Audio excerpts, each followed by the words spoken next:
إلا سيئة مدنانت أمنية جبلان هلقنك أنا سكوت الشام أنا كقدينا برامج كان قبيلك daawade maxaad ka taqaanaa taariikhda iyo waayaha nololeed ee hogaamiye Axmed Maxamed Islaam madaxweynaha dawlad goboleedka Jubbaland mudane Axmed Maxamed Islaam waxa uu ku dhashay magaalada Jilib ee Jubbada Dhexe taariikhdu markii ay ahayd 1 Juun sanadkii 1963 mudane Axmed Maxamed Islaam wuxuu ka soo jeedaa qoys ballaaran magacna ku lahaa geeyiga Soomaaliyeed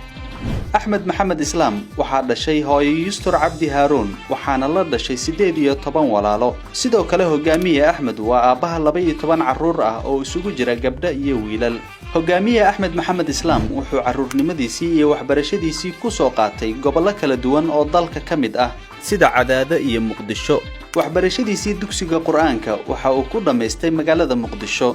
sanadkii 1973 waxa uu ka baxay dugsiga hoose ee Hodan isla magaalada Muqdisho dugsiga dhaxana waxa uu uga baxay magaalada Burco sanadkii 1977 sidoo kalena waxa uu ka baxay dugsiga farsamada gacanta ee La Foole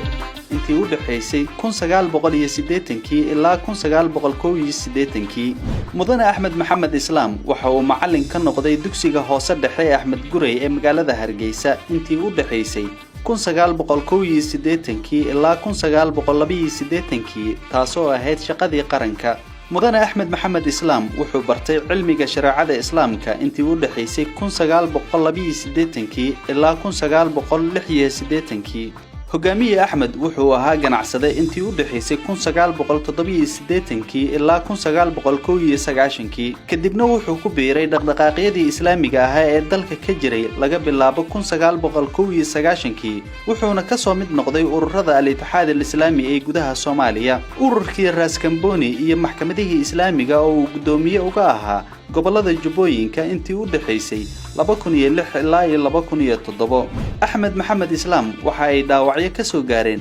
dagaalo iyo duqeymo ay fuliyeen isbahaysigii dawladii TFG Ethiopia iyo Mareykanka ee lagu la dagaalamayay maxkamadihii islaamka sanadkii 2007 duqeymahaasi waxa ay ka dhaceen duleedka deegaanka Kulbiyow ee gobolka Jubbada Hoose sanadkii 2009 wuxuu ka mid noqday ururkii Xisbul Islaam ee ka hirgalay koonfurta Soomaaliya mudane Axmed waa hogaamiyihii ugu horeeyay ee qaaday dagaal ka dhan ah kooxda Al-Shabaab wuxuuna hogaaminayay dagaalkii u dhaxeeyay Al-Shabaab iyo Xisbul Islaam garabkii Raas Kamboni oo ka dhacay magaalada Kismaayo 1 Oktoobar sanadkii 2009 Axmed Maxamed Islaam wuxuu hogaaminayay halgankii lagu xoreeyay Jubbaland intii u dhaxaysay 2009 ilaa 2013 15 May sanadkii 2013 waxa loo doortay mudane Axmed Maxamed Islaam in uu noqdo hogaamiyaha maamulkii kumeel gaarka ah ee Jubba ugu dambeyntii mudane Axmed Maxamed Islaam waxa loo doortay madaxweynaha dawlad goboleedka Jubbaland laga soo bilaabo 15 Agoosto 2015 ilaa 2019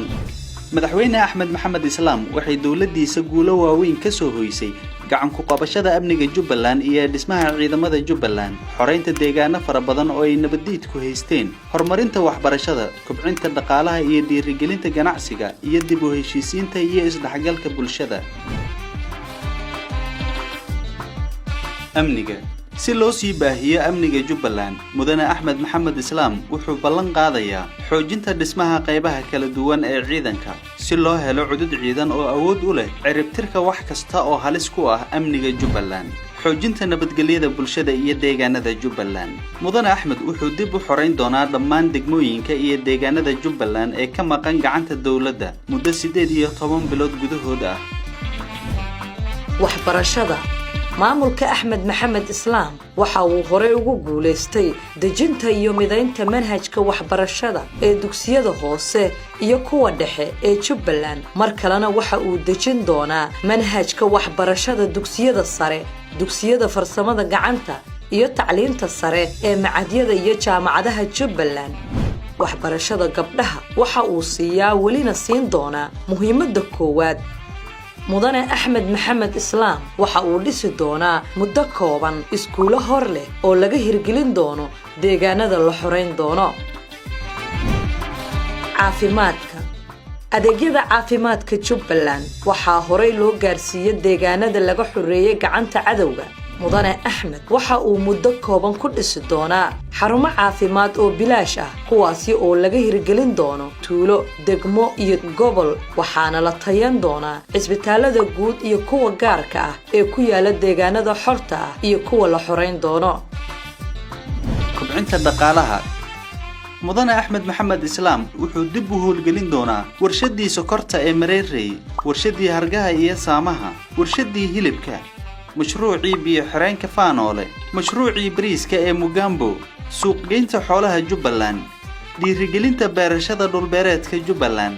dib u habeynta iyo ballaarinta dekedaha Jubbaland ku yaala iyo dib u habeynta iyo tayeynta garoomada diyaaradaha degmooyinka iyo magaalooyinka Jubbaland dib u heshiisiinta mudane axmed maxamed islaam waxa uu guulo ka soo hooyay barnaamijkii dib u heshiisiinta bulshada reer Jubbaland waxa uuna mar kale ballan qaadayaa sii wadida hanaanka nabadeynta iyo dib u heshiisiinta bulshada oo la gaarsiin doono in bulshada lagu heshiisiyo guri guri xaafad xaafad tuulo tuulo magaalo iyo degmo degmo madaxweyne axmed maxamed islaam waa hogaamiye dhiiran oo aftahan ah waxaana lagu amaanaa caadilnimo iyo eexlaan mudane axmed maxamed islaam nolol uma doonan dalalka qurbaha mana qaadan baasaboor dal kale madaxweyne axmed maxamed islaam waxa uu mar kale u taagan yahay xilka madaxtinimada dowlad goboleedka Jubbaland